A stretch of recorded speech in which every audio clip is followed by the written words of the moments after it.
Hello and welcome to this video where we talk about production possibility frontier. Okay, so looking at production possibilities frontier, as the name suggests, it tells you about the possibilities of production. Now, for example, we assume that we are having an economy where there are only two goods that we have to produce and we have limited resources.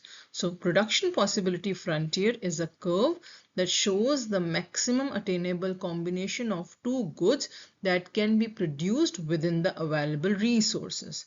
Let's see this example. So because we have limited resources, we have to make choice how much of wheat to be produced and how much of computers to be produced. So let's say in choice A, we say, okay, we only want wheat, we do not want any computers. So we can make at max 100 units of wheat and 0 units of computers then. If we go for choice B, we can make 80 units of wheat. However, because we have reduced the units of wheat, those resources are free now and then they can be used for production of computers. So we can also make 40 units of computers. Choice C is a combination where we make 60 units of wheat and 70 units of computers. So these combinations are the combinations which are utilizing all the available resources to the maximum. The only variation is that we are making choice based on our needs, our costs, our benefits.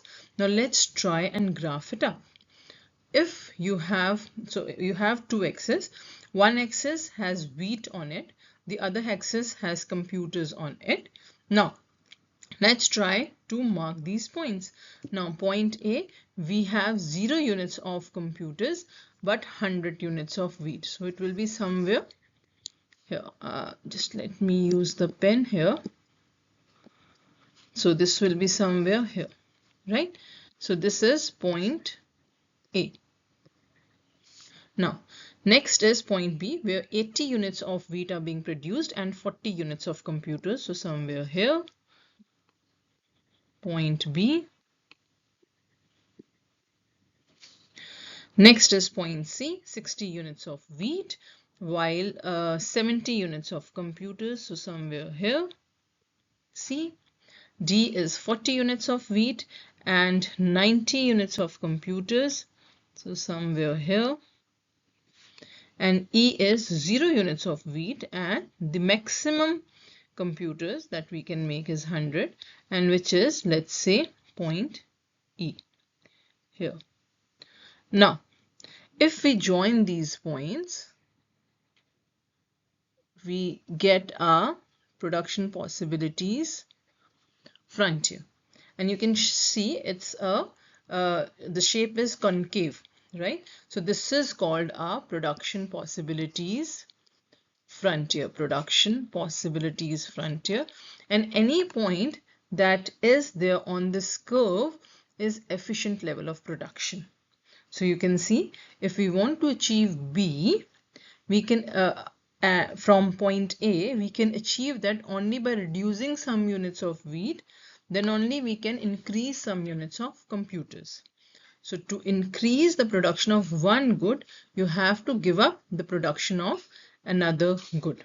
Yeah, because we have limited resources. And this is also called opportunity cost. So what is opportunity cost? The cost of next best alternative forgone.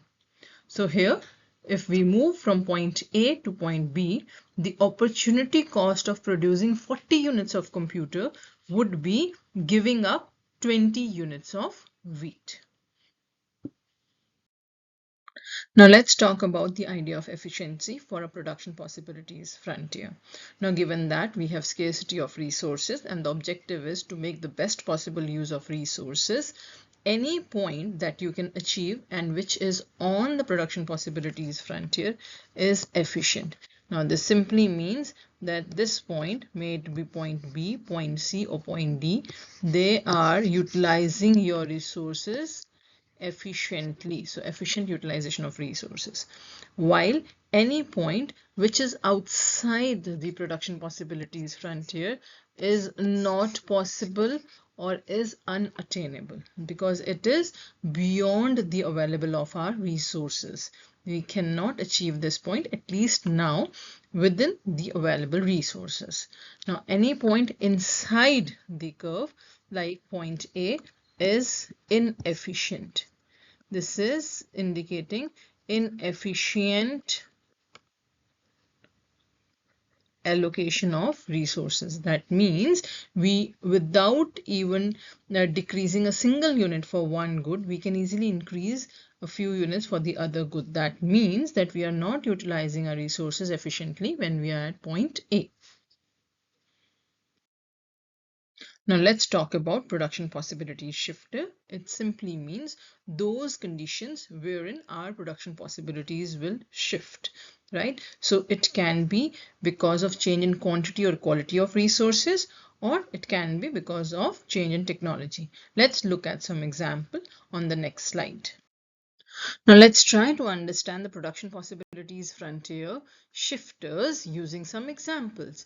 Now again, we have a two goods economy where two goods are wheat and computer, and we want to show the effect of these independent situations on the production possibilities frontier. Now let's talk about the first one. In the first one, it says that a prolonged flood destroys all the crops and production facilities. That means the impact is on wheat as well as computers. Wheat because wheat is a crop and it is being destroyed because of excessive water. Computers because computers are being produced at the production facilities and they are also disrupted because of the floods. So let's say if this is our original production possibilities frontier curve, now in this case of the flood, what will happen? Our production possibilities frontier will shift inwards because overall the resources which were being used to make wheat and computers are impacted, right? So there'll be an inward shift. Now let's talk about the second situation in which there is a breakthrough in computer manufacturing technology which has significantly reduced production costs of computers. Now again, starting with an original production possibilities frontier, now in this case, there is no change in the production of wheat. The technology only has reduced the cost of production for computers. So what will we have?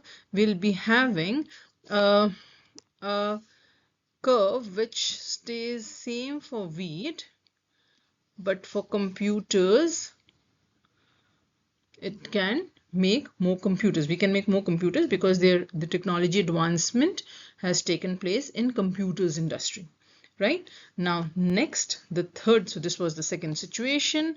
Now let's talk about the third situation. Now in third situation, it says there is high unemployment.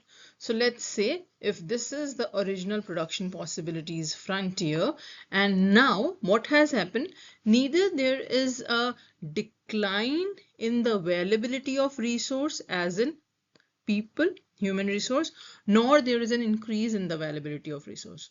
What has happened instead, that we are having workers but they are not being utilized. That means there is unemployment. There are people willing to work but they are not getting the job. So in this case, what we are doing is we are somewhere inside this curve. So we cannot achieve the efficient level of production. We are somewhere inside the curve and we are not utilizing our resources efficiently, right? This is the third situation. Now let's move on to the fourth one, which says better education. Now in this again, when we talk about the number of employees are same. There is no change in the employees as in the number of employees. However, now they are better educated, they are more skilled, their quality has improved. So that means their productivity will be better. So we'll have an outward shift because we have a better resource now. So the production possibilities frontier will move outwards, will shift outwards. So here we end with Production Possibilities Frontier and its shifters. Thank you very much for watching the video. I'll see you soon. Take care. Bye.